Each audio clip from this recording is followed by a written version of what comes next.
अंधेरे में कुछ सफर ऐसे होते हैं जो खुशी के बजाय मौत के दरवाजे तक ले जाते हैं। विनय, गायत्री, नेहा और ऋषु एक छोटे से ट्रिप पर गए थे। रात का समय था और ट्रेन एक सुनसान स्टेशन पर जा रुकती है। वे सब एक गांव के इलाके की ओर चल पड़ते हैं। तभी अचानक से तेज बारिश होने लगती है। उन्हें कोई भी होटल दिखाई नहीं दे रहा।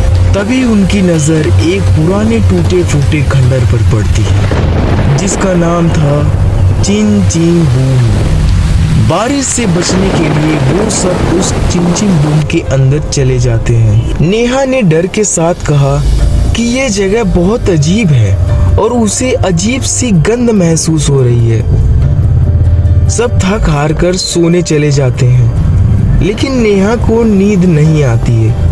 उसने कुछ फुसफुसाहट सुनी और अपने दोस्तों से पूछा कि क्या उन्हें भी ये आवाज सुनाई दे रही है। गायत्री ने उसे शांत रहने के लिए बोला और विनय ने इग्नोर करके सबको सो जाने के लिए कहा, ये कहते हुए कि ये पुरानी हवेली है, आवाजें आती रहेंगी।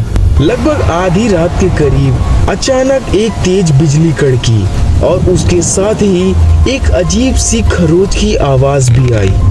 विनय की नींद खुल गई। उसने देखा कि नेहा, गायत्री सो रही है, लेकिन ऋषु उनके बीच नहीं था।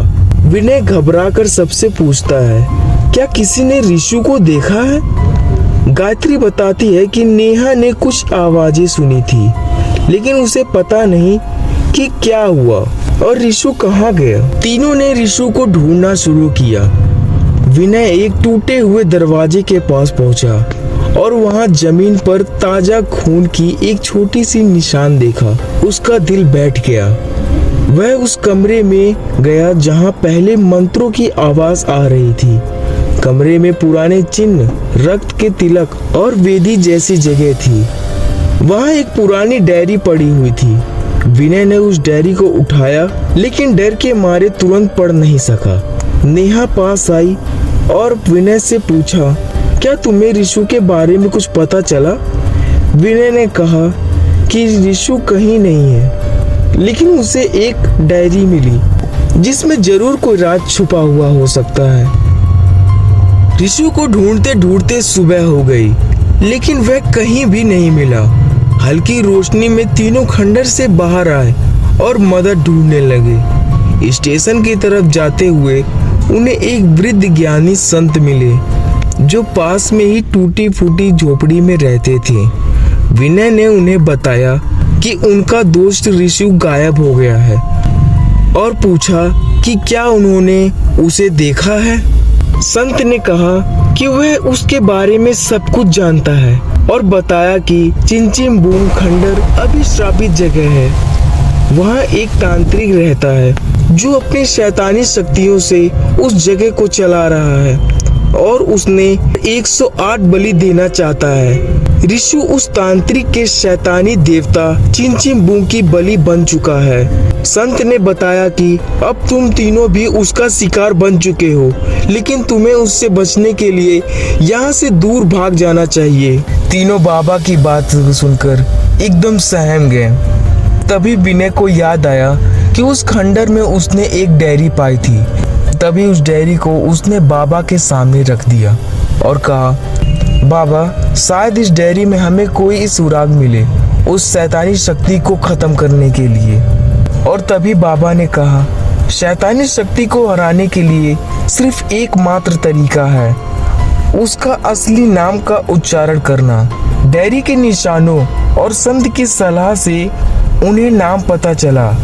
उस शैतानी शक्ति का नाम है श्रमुख। रात दोबारा अंधेरे में डूब गई। विनय, गायत्री और नेहा खंडर की ओर भागे।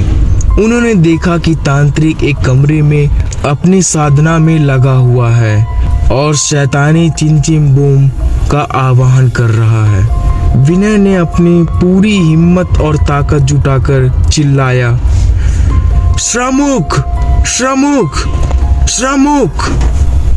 जैसे ही उसने नाम का उच्चारण किया, चिनचिन बूम की शक्ति कमजोर पड़ गई और उसकी रूपरेखा धुंधली होने लगी। तांत्रिक चीख कर जमीन पर गिर पड़ा। हवेली के दीवारे से बंधी हुई आत्माओं की आवाज गूंजी कि वो सब अब आजाद हैं। सुबह की रोशनी के साथ बारिश रुक गई और खंडर का भयानक सन्नाटा शांत हो गया। तीनों ने मिलकर शांति से अनुष्ठान को भंग कर दिया और बाहर निकल आए।